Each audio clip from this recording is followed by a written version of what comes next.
Thank you, Chairman Durbin. This committee has a constitutional obligation to ensure that the department complies with the laws that we write and execute those laws according to our intent. In the performance of our constitutional duty, we write letters seeking answers and records from the department and its component agencies to better understand what they're doing. Likewise, the entire executive branch, not just DOJ, has an obligation to respond to congressional oversight requests. Today, I can say with confidence that under General Garland's leadership, the department has failed across the board to comply with this committee's Republican oversight request, and I appreciate very much Chairman Durbin pointing out a letter that he and I wrote.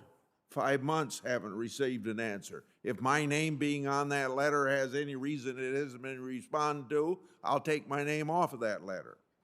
In contrast, General Garland, you've provided Democrat colleagues with thousands of pages of materials.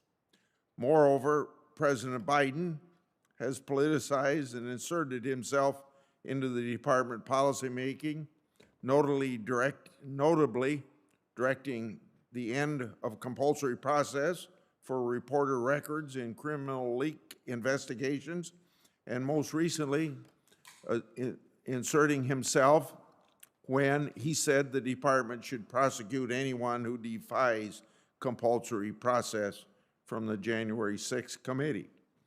At your confirmation hearing, I read to you what I told Senator Sessions at his confirmation hearing for being Attorney General this, quote, if Senator Feinstein, who then was ranking member, if Senator Feinstein contacts you, do not use this excuse, as so many people use, that if you are not a chair of a committee, you do not have to answer the questions. I want her questions answered just like you would answer my questions.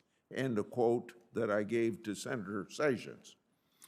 So you said to me at your hearing, quote, I will not use any excuse to not answer your questions, Senator, end of quote.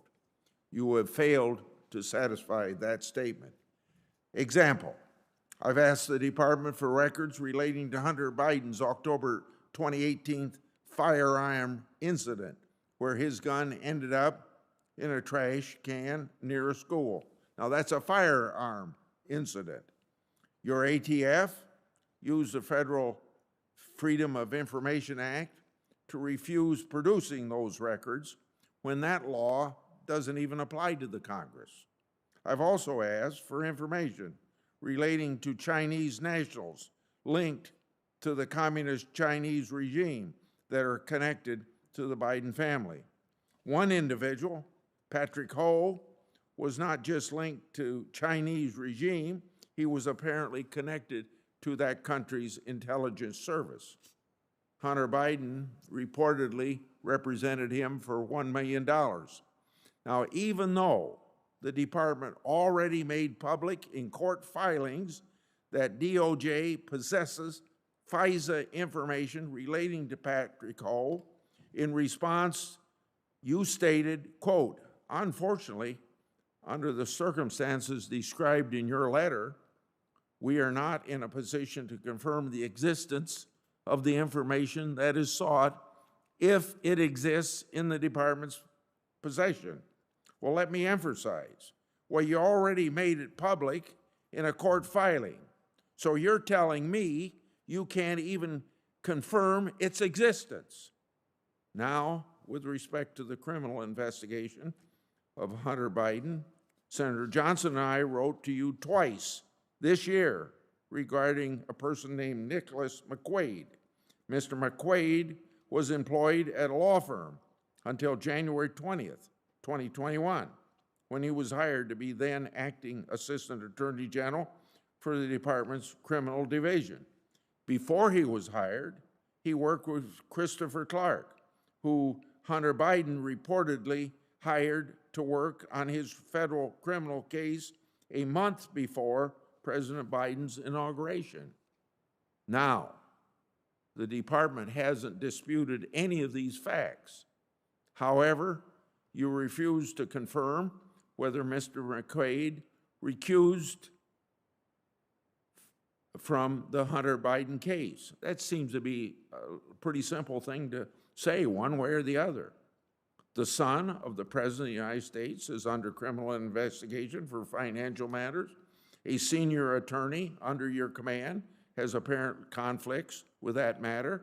Your refusal to answer just threshold questions cast a very public cloud over the entire investigation, a cloud that you should easily do away with if you were just a little bit transparent.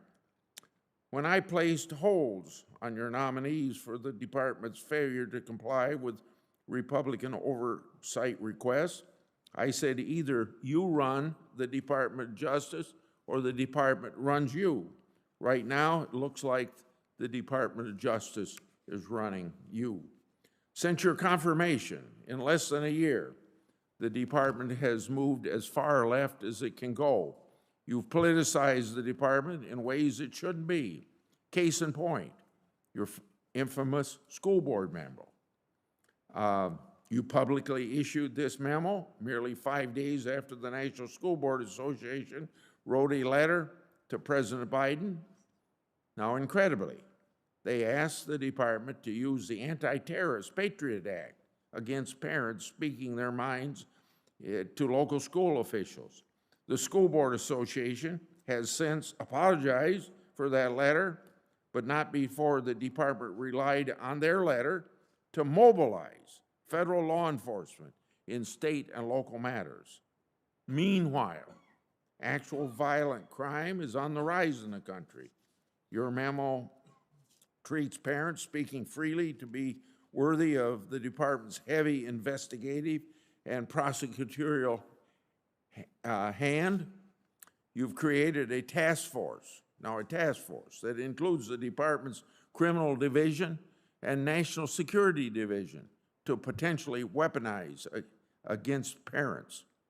Your memo also creates a special training and guidance for local school boards and school administrators to recognize threats against them. According to your memo, these threats include an undefined category of quote-unquote other forms of intimidation and harassment. So now, the last thing the Justice Department and FBI need is a very vague memo to unleash their power, especially when they've shown zero interest in holding their own accountable. I don't, when you don't hold your own accountable, let's not forget about Obama-Biden administration FISA abuse during Crossfire Hurricane. Abuses that the department and the FBI for years denied even to be possible. And then you allowed a disgraced former FBI official off the hook, paying him hundreds of thousands of dollars in taxpayers' money, when the Inspector General determined that he lied to investigators 7 times. Yes, 7 times over the course of 3 different occasions. Or the FBI's and the department's total failure to protect hundreds of kids from abuse by Larry Nassar and then covered it up. When we had a bipartisan hearing to learn about those courageous survivors, your Deputy Attorney General didn't even show up. So getting back to the National School Board Association matter, these parents are trying to protect their children. They're worried about divisive and harmful curricula based upon critical race theory. They're speaking their minds about mass mandates. This is the very core of constitutionally protected speech, and free speech is deadly to the tyranny of government and is the lifeblood of our constitutional republic. To say your policies are outside of the mainstream would be an understatement. Mothers and fathers have a vested interest in how schools educate their children. They are not, as the Biden Justice Department apparently believes them to be, national security threats. What is a national security threat is things like MS-13. What is a national security threat is like our open southern borders. What is a national security threat is the federal government's failing to adequately vet individuals from Afghanistan. I suggest that you quickly change your course because you're losing credibility with the American people and with this senator in particular. Thank you.